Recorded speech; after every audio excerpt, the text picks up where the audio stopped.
Hare Krishna, my dear students, and welcome to our channel Zenduka Learnings. CA final के students घबराए हुए हैं क्योंकि हमारे institute the institute of chartered accountants of India ने एक बार फिर से जोर का झटका धीरे से दे दिया है। हुआ ये है कि सीए इंस्टीट्यूट का जो स्टडी मटेरियल है उसमें जो इंडेस 12 है इनकम टैक्सेस, उसमें इलस्ट्रेशन 5 है जो शेयर बेस्ड पेमेंट पर बेस्ड है, उसके सॉल्यूशन को इंस्टीट्यूट ने चेंज कर दिया है।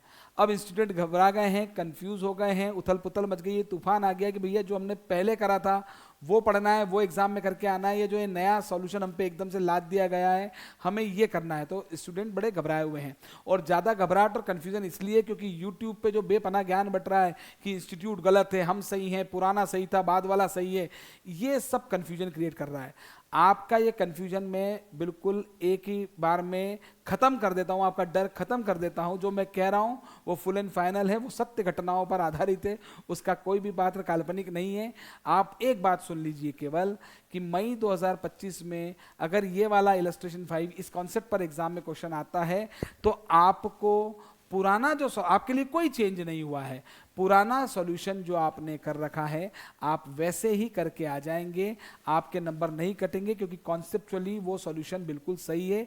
इंस्टीट्यूट के ही मटेरियल में जो इंडेस का टेक्स्ट दे रखा है उसके एक स्पेसिफाइड पैराग्राफ में जो लिखा है उस हिसाब से वो पुराना सॉल्यूशन बिल्कुल बिल्कुल बिल्कुल सही है। आप उससे करके आए, टेंशन न लें, आपके लिए कोई चेंज नहीं है। फिर भी मैं आपके डाउट के लिए बस इतना सा बताऊंगा कि जो पुराना सॉल्यूशन है और नया सॉल्यूशन है उसमें क्या डिफरेंस है, और ये भी बता देता हूं कि नया सॉल्यूशन भी थोड़ा सा चेंज जरूर हुआ है लेकिन उससे फाइनल इफेक्ट वही आ रहा है, वो क्योंकि केवल एक अजम्पशन और एक कॉन्सेप्ट का डिफरेंस है। अब वो कॉन्सेप्ट से अगर नहीं पढ़ा हुआ रटा हुआ रहता है तो दिक्कत आती है। देखिए ये क्वेश्चन है शेयर बेस्ड पेमेंट से रिलेटेड और इसमें equity settled share based payment है। तो इंडेस 102 बहुत क्लियर कहता है कि अगर equity settled share based payment है तो जो एम्प्लॉय हमें सर्विस देते हैं उसके बदले में हम उन्हें शेयर ऑफर कर रहे हैं, तो एम्प्लॉय बेनिफिट एक्सपेंस अकाउंट तो डेबिट होगा, वो तो कैश सेटल्ड में भी डेबिट होता है, लेकिन इक्विटी सेटल्ड में जो क्रेडिट होता है वो एसबीपी लाइबिलिटी नहीं होती, वो एसबीपीआर एसबीपी रिजर्व होता है। और एसबीपी रिजर्व ना तो असेट है ना लाइबिलिटी है, वो इक्विटी का पार्ट है।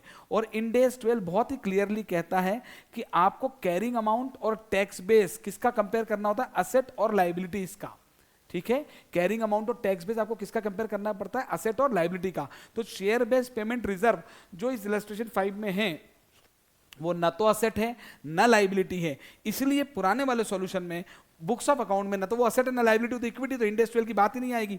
तो उसका कैरिंग अमाउंट यहां पर 0 लिया गया था। ये जो स्क्रीन पे दिख रहा है ये मैंने क्लास में कराया पूरे कंसेप्ट के साथ, और मैंने उस तब भी कहा था कि इसमें दोनों अजम्पशन से करके देख सकते हैं आप। तो नील कैरिंग अमाउंट नील है, और इस पर्टिकुलर बैलेंस शीट डेट तक जो आपको फ्यूचर में डिडक्शन सर्विसेज आपने लिए जो फ्यूचर में डिडक्शन मिलेगा उसकी वैल्यू 0.8 है, वो आप निकाल लेते हैं।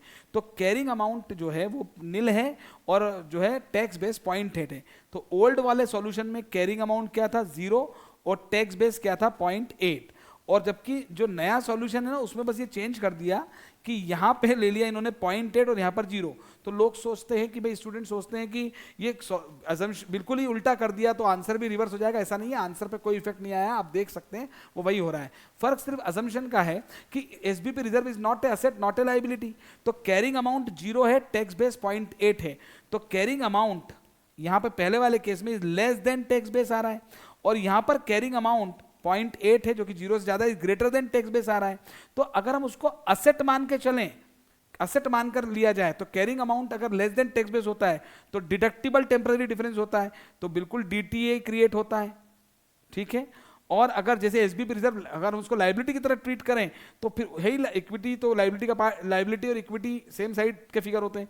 तो यहां पर carrying amount of liability is greater than tax base तो भी डिडक्टिबल टेम्पररी डिफरेंस होता है और डीटीए क्रिएट होता है। तो दोनों ही केस में केवल वो अजम्पशन का डिफरेंस है, इसलिए उसका आंसर सेम है, इफेक्ट सेम है, और आप दोनों में से किसी से भी कर सकते हैं, लेकिन आपको कंफ्यूजन ना हो इसलिए मैं आपको कह रहा हूं कि जो आपने पढ़ा है वो बिल्कुल वैसे ही पहले तरीके से आप करके आ जाएं। कुछ भी ना तो रटने की जरूरत है ना किसी को कोसने की जरूरत है। All the best, bye bye.